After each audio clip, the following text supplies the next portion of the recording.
Сәлем достар, біз бүгін осындай дайындалу жолы өте оңай пицца жасаймыз. Видео ұнаса лайк басып, комментарий қалдырып, каналыма тіркелуді ұмытпаңыздар. Алдағы уақытта тегін мастер-класстармен бөлісетін боламын. Бізге қажетті заттар: слоеный тесто, бездрожжевой ластар, пресная деген, және майонез, чесночный соус. Мен бұны дәм үшін ғана қосамын.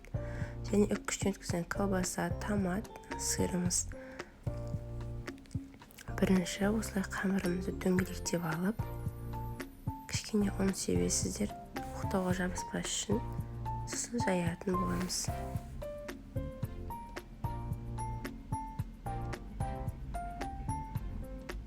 Мен осылай дөңгелек жұқа етіп жайып алдым.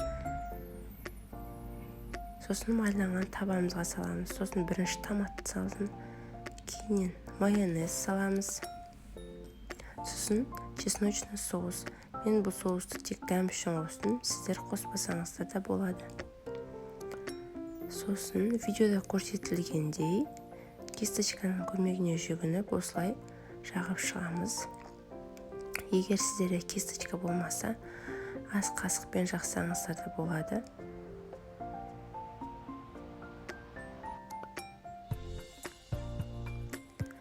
Міне барлығын жағып болдық. Енді үккіштен өткізген колбасамызды саламыз. Мен колбасаны үккіштен өткіздім, сіздер дөңгелектеп турасаңыздар да болады.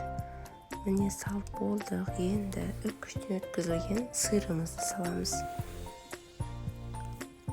Міне мен осылай дайындап алдым барлығын. Енді 180 градус қызып тұрған пеште 15-20 минут пісіреміз. Әркімнің пеші әртүрлі, сондықтан қарап тұрыңыздар.